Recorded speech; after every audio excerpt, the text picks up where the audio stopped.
Welcome back to the Senior Health Podcast, where we cut through the noise and bring you real advice to stay strong, sharp, 60. Let me get straight to it. Losing focus or feeling mentally slower than you used to, your breakfast could be the reason. You eat each morning might be quietly damaging your memory. And today, we're joined by someone who's seen it all and lived through it. Japan's oldest practicing doctor, Dr. Shigeaki Hinohara, is over 100 years old, still razor sharp. One breakfast food he believes is the most dangerous of all. A round of applause for Dr. Hinohara. Thank you, John. And this topic, memory loss. Every family, every aging mind. We accept it as inevitable. We say, that's just getting old. I've heard that line for over 70 years in medicine, and I can tell you it's not the full story. The truth is simply decay. It listens to stress, to sleep, especially food. And the signals we send it each morning are the most powerful of all. That's what we're talking about today. 3 silent memory killers sitting on breakfast tables, and the single food I believe is most dangerous for the aging brain. That already gives me chills because it shifts the entire mindset from helplessness to responsibility. If the brain is responding, then we have influence. We're not just watching ourselves fade. Dr. Hinohara, let me ask you something. Quietly. If memory loss isn't just aging, then what exactly is it? What's really happening in the brain? And what role does our morning routine play in that decline? Most people think breakfast is just about getting calories, something to hold them over until lunch. But for the brain, it's something else entirely. It's instruction.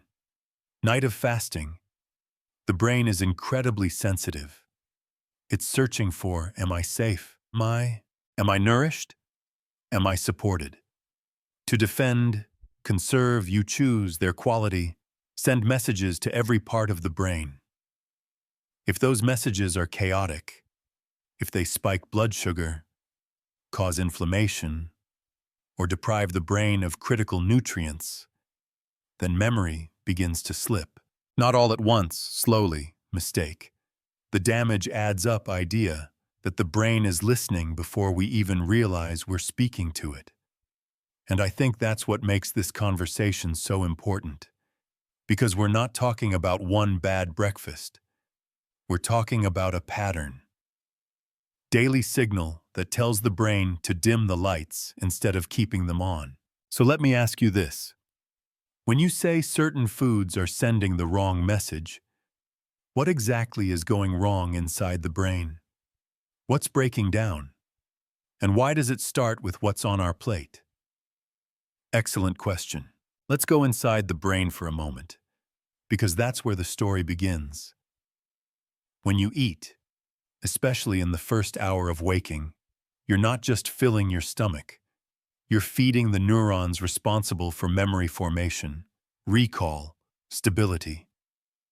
Now imagine starting your day with a food that spikes your blood sugar, something high in refined carbs or added sugars. What happens next? Your pancreas releases insulin to control that spike, but after 60, less efficient. Blood sugar crashes. The brain, starved of stable energy, begins to slow. Focus drifts, stutters. You forget the name you just heard, a room, and can't remember why. That really puts it into perspective. It's not some distant, slow-moving issue. The brain is reacting in real time. And when you start your day with the wrong kind of energy, it's like throwing off your entire internal rhythm before it even begins. And that brings me to what I know many of our listeners are waiting for: the actual foods, the ones that seem harmless, but could quietly be impairing memory day after day. Doctor, what's the first common morning food you believe seniors should be especially careful with, and why? And not just the bread itself, but what it represents. Simplicity, convenience. These are values we've come to celebrate in modern life. But in the context of aging, they come at a quiet cost. White bread is made from refined wheat flour that has been stripped of its fiber, its vitamins, and its natural oils. What remains is a soft, the body metabolizes almost instantly into glucose. When eaten first thing in the morning, often alone or with jam or margarine, it causes a sharp rise in blood sugar within minutes. For a younger person, that might feel like energy. Over 60, it is almost always followed by a crash. And that crash doesn't feel like tiredness. It feels like distraction. It feels like misplacing your phone, forgetting the sentence you just started, or staring at a list and not remembering why it's there. That's something I see all the time. I've lived it. People think they're just slow in the morning, or that it's the weather, but they're not connecting it to the toast they ate 20 minutes earlier. Exactly. And here's what's even more troubling. Feels mild, because it feels normal, the cycle every day. A slice of toast, a crash, a cup of coffee to push through, then another energy dip by mid-morning. So they reach for a snack, often another refined carb, crackers, a granola bar, and the blood sugar spikes again. This pattern, over time. In Japan, there is a saying we use often among how you rise is how you live. It means your morning choices set the rhythm for everything that follows. Your energy, your decisions. When you begin the day with sugar and nothing else to ground it, you are asking your body to run on fumes. Older you get, the more unforgiving that becomes. Toast isn't just empty, it's actively harmful in the way it primes the brain for imbalance. And yet it's probably one of the most common breakfasts in the Western world. Yes, and not because people are careless, but because they've been misinformed. They've been told that as long as they eat something in the morning, that's enough. It's not about eating anything. It's about sending the right message. That really makes me wonder, been studied? I mean, has science actually measured how these kinds of breakfasts affect memory or brain performance? And science confirms this. Study published in the journal Appetite looked specifically at breakfast composition in older adults and its effect on cognitive performance throughout the day. Researchers found that participants who consumed high glycemic meals like white bread or sugary cereals showed significantly worse memory recall and verbal fluency. Just 2 hours later, compared to those who ate low glycemic meals with protein and healthy fats. That really drives it home. It's not dramatic at all. It's deliberate. And I think for so many people listening, be the first time they're hearing that a simple piece of toast could be training their brain to forget. But that's just one food. There are others hiding in plain sight. The ones that feel familiar, maybe even healthy, but carry the same hidden cost. So let's keep going. What's another common breakfast food that seems innocent, maybe even healthy, working against the brain after 60? The second is fruit juice, and not just the liquid itself, but what it symbolizes.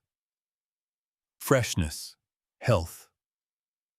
For decades, orange juice in the morning has been treated almost like a vitamin, something that belongs on every breakfast table.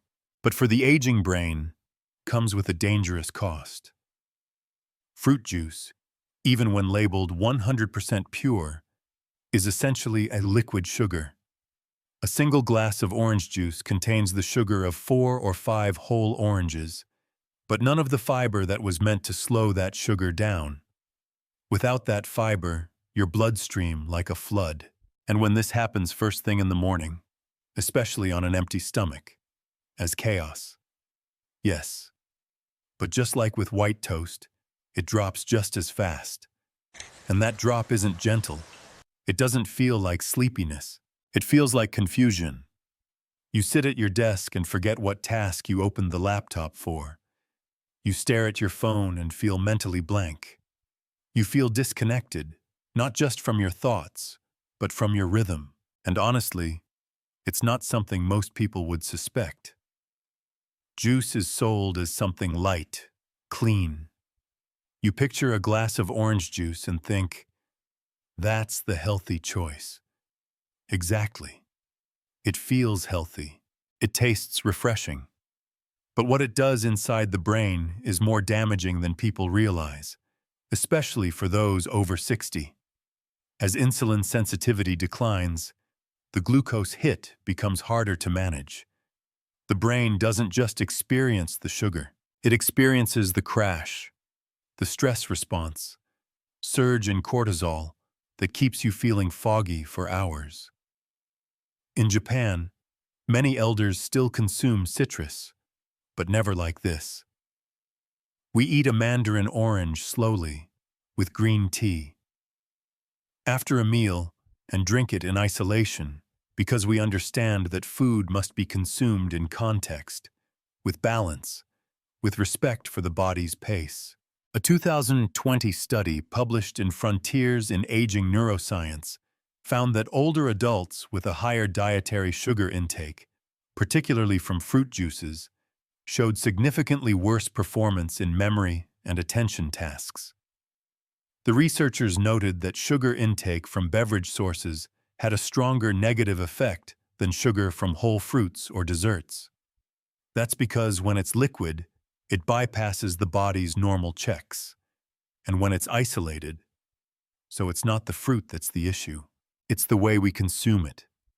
The speed, the concentration, texture, timing, something destabilizing. Yes, it becomes a pattern. A glass of juice, a short burst of clarity, then the fog, then the coffee, then the mid-morning slump. Day after day, this repetition chips away at the brain's ability to regulate itself. And just like with the toast, this is not a problem of age. That makes me think, if the foods we trust the most are the ones doing the most damage, what else are we getting wrong? Because the last two were eye-opening. But you mentioned earlier, there's one more. For the brain. And if I'm being honest, people watching this right now are still eating it every morning without a second thought. So, doctor, what's the one breakfast food you believe poses the greatest long-term risk to memory after 60? The third, and perhaps most misleading, is packaged breakfast cereal. And I'm not just talking about the neon-colored ones marketed to children. I mean the so-called adult cereals, labeled hot, healthy, with B vitamins. These are the most dangerous because they pretend to be your friend. They are marketed as wellness, but inside the body, they act like poison. Most of these cereals are built on refined grains. They may start with oats or wheat, but they are pulverized, extruded, and reshaped into flakes or puffs. In the process, the natural fibers are destroyed. Then sugar is added, sometimes in 4 or 5 different forms, along with stabilizers, vitamins to make them seem nutritious again. When you pour a bowl of cereal in the morning, even if it says multigrain, you are often starting your day with 25 to 30 grams of rapidly absorbed sugar and starch. That's more than some desserts. And it's hitting your bloodstream at the most sensitive time of day. And what's worse, it feels like the safe option. I can't tell you how many patients over 60 I've spoken to who start their morning with cereal thinking they're doing everything right. Exactly. They never question it. They don't see the brain fog that comes after as connected. They blame age or their medications or poor sleep. But they don't blame the flakes in the bowl. Here's what happens. Rush hits hard. The brain gets overstimulated. Insulin tries to clean up the sugar. But the crash comes fast, often by 9:30 or 10 a.m., and that crash feels like fatigue. Yes, but also like forgetfulness, like staring at a calendar and not remembering the appointment you made yesterday. Like rereading the same paragraph 3 times because you can't retain it. That's such a familiar picture, and honestly, a little scary, especially because it's hidden under the idea of being healthy. Has this been studied? Are there actual findings linking breakfast cereal to cognitive decline? Yes. Study in the Journal of Gerontology looked at dietary patterns in older adults over a 10-year span. One of their key findings was that frequent consumption of processed breakfast cereals, particularly those with a high glycemic load, was strongly associated with faster memory decline, even after adjusting for lifestyle, exercise, and sleep, remained. The researchers concluded that morning glycemic disruption may have compounding effects on hippocampal integrity over time. That's the memory center of your brain. So when I say these cereals are dangerous, I don't mean in theory. Eye scans, in cognitive tests, in the daily lives of people who are slowly, quietly losing their mental sharpness, one breakfast at a time. In Japan, cereal is almost never eaten by elders. Instead, and grounding a small bowl of miso, steam rice, maybe grilled fish, the foods are whole, and the brain receives a message of stability, not confusion. This is what most Western breakfast culture has forgotten. Food is not just fuel, it is rhythm. It is communication. Start your day with something your ancestors never would have recognized. Your brain doesn't recognize it either. That's powerful. And honestly, it hits hard because so many of us grew up believing cereal was the responsible choice. We saw the boxes, the health claims, to ask what it was actually doing to our brain day after day, decade after decade. But what you've shown us today, Hinohara, is that memory loss after 60 isn't just about aging. It's about the signals we send every single morning. So before we close, I want to ask for someone listening right now, maybe feeling overwhelmed or even a little frustrated. What's the first step? What's one thing they can start doing tomorrow morning to protect their brain and reclaim their clarity? Start your morning with calm, with warmth, and with care, and your brain will remember how to trust you again. Remember that. We will see you in the next episode tomorrow. Like, subscribe, and comment what topic you would like to be discussed in the